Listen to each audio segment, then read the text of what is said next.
Nyarlahotep by H.P. Lovecraft. Nyarlahotep, the crawling chaos, I am the last. I will tell the audient void. I do not recall distinctly when it began, but it was months ago. The great tension was horrible. To a season of political and social upheaval was added a strange and brooding apprehension of hideous physical danger. A danger widespread and all-embracing, such as a danger may be imagined only in the most terrible phantasms of the night. I recall the people went about with pale and worried faces, whispered warnings and prophecies, which no one dared consciously repeat, or acknowledge to himself that he had heard. A sense of monstrous guilt was upon the land, and out of the abysses between the stars swept chill currents that made men shiver in dark and lonely places. There was a demonic alteration in the sequence of seasons. The autumn heat lingered fearsomely, and everyone knew that the world, and perhaps the universe, had passed from control of known gods or forces to that of gods or forces which were unknown. And it was then that Nyarlahotep came out of Egypt. Who he was, none could tell, but he was of old native blood and looked like a pharaoh. The fellahin knelt when they saw him, yet could not say why. He had risen up out of the blackness of 27 centuries, that he had heard messages from places not of this planet. Into lands of civilizations came Nyarlathotep, swarthy, slender, and sinister, always buying strange instruments of glass and metal, and combining them into instruments yet stranger.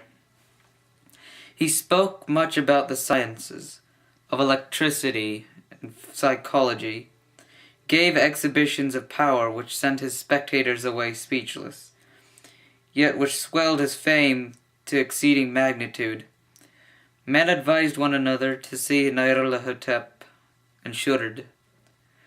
And where Nyarlathotep went, rest vanished, for small hours were rent with screams of nightmare. Ne'er before had the screams of nightmare been such a public problem.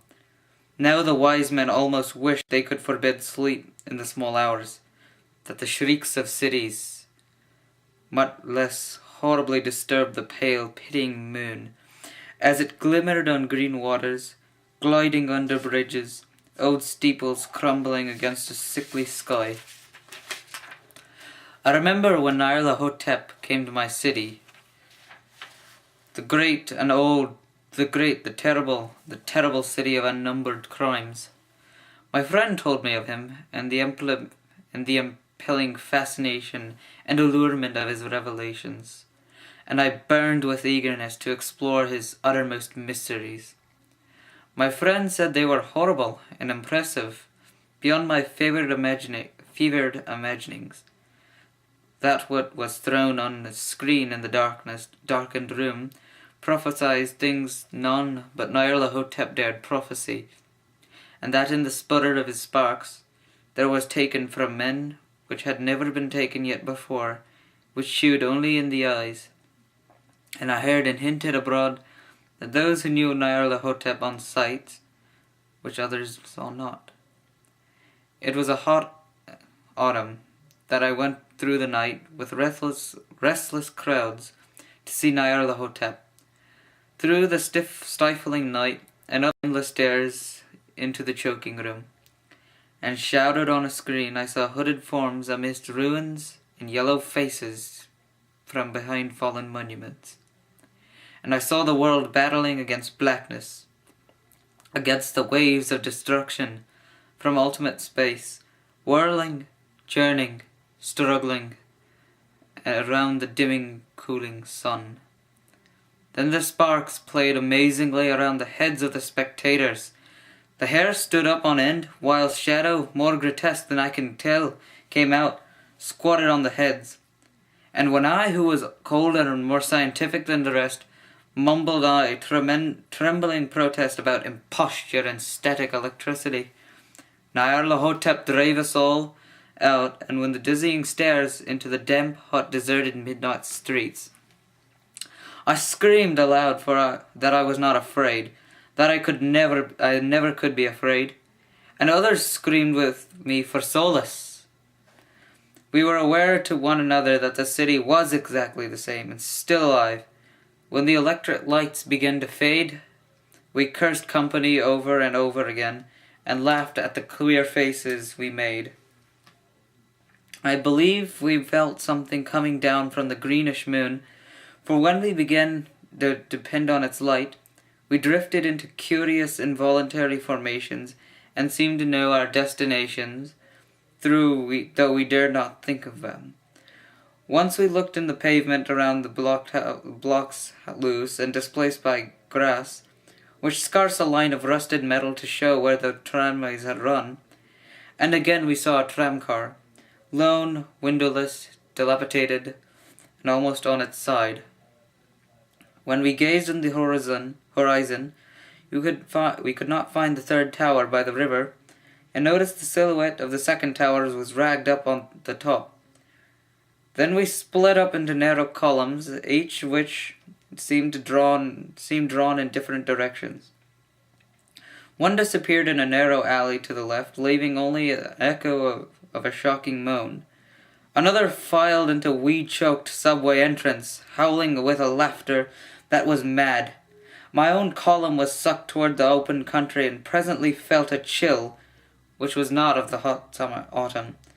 As we stalked out of the dark moor, we beheld around us the hellish moon glitter of evil snows. Trackless, inexplicable snows, swept asunder in one direction only, where lay a gulf all the blacker for its glittering walls. The column spread seemed very thin indeed, as it plodded dreamily into the gulf. I lingered behind, for the black rift of the green-litten snow was frightful, and I thought I had heard the reverberations of a disquieting wail as my companions vanished. But my power to linger was slight. As if beckoned by those who had gone before, I half floated between the titanic snowdrifts, quivering and afraid, into the sightless vortex of the unimaginable. Screaming, sentient, and dumbly delirious, only the gods that were can tell. A sickened, sensitive shadow, writhing in hands that were not hands, and whirled blindly past ghastly midnights of rotting creations, corpses of dead worlds, with swords that were cities, charnel winds that brushed in the pallid stars, and make them flicker low. Beyond the worlds of vague ghosts of monstrous things, half-seen columns of unsanctified temples that rest on nameless rocks beneath space and reach up to dizzying vacua above the spheres of light and darkness. And through the revolting graveyard of the universe, the muffled, maddening beating of drums and thin, monotonous whine of blasphemous flutes, from inconceivable, unlighted chambers beyond time, the detestable pounding and piping whereunto dancing slowly, awkwardly, and absurdly the gigantic, timorous, ultimate gods, the blind, voiceless, mindless gargoyles, whose soul is Nyarlathotep.